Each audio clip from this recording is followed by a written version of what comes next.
Opener লাগবে 4 নম্বর batter মেহেদী হাসান মিরাজ আছেন, অধিনায়ক বা অলরাউন্ডার লাগবে মিরাজ তো আছেনই, স্ট্রাইক রেট নিয়ে সমস্যা ওটা ঠিক করতেও মেহেদী হাসান মিরাজই আছেন।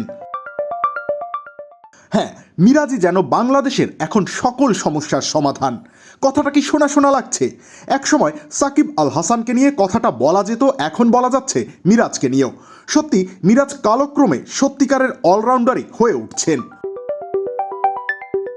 নিয়মিত এখন মিরাজ ব্যাটিং করেন সাকিবের ছেড়ে যাওয়া জায়গাতেই, দলে তার ভূমিকাটাও এখন সাকিবের মতোই। তবে আধুনিক ওয়ানডের মেজাজ বুঝতে ব্যর্থ ছিল মিরাজের ব্যাট। প্রথম ওয়ানডেতে ওয়েস্ট ইন্ডিজের বিপক্ষে খুব ধীরগতির এক হাফ সেঞ্চুরি করেন, একই দৃশ্য ছিল আফগানিস্তানের বিপক্ষেও। মিরাজের এই ব্যাটিং পরপর 2 সিরিজে দলকে হারায়। এই দুর্নাম নিয়ে এগিয়ে যাওয়া পছন্দ হয়নি মিরাজের। লেবুর সুঘ্রাণ আরো বেশি, ত্বকের যত্ন আরো বেশি, চলে আরো বেশি। আপনার পকেটে কি বিদেশি না বাংলাদেশি?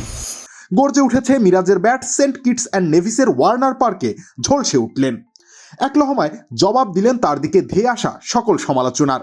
ব্যাটিং করলেন 105-এর বেশি স্ট্রাইক রেট নিয়ে, ইনিংসে ছিল 2টি ছক্কা ও 8টি চার, 73 বলে 77 রান। দুর্ভাগ্যজনকভাবে রান আউটের শিকার না হলে দিব্যি আরেকটা সেঞ্চুরি পেয়ে যেতেন। না, আক্ষেপ নেই মিরাজের, দলের চাহিদা মেটাতেই আনন্দ তার। এই আনন্দ যতদিন থাকবে ততদিনই আনন্দ থাকবে বাংলাদেশেরও। রবিউল ইসলাম রনি, খেলা 71।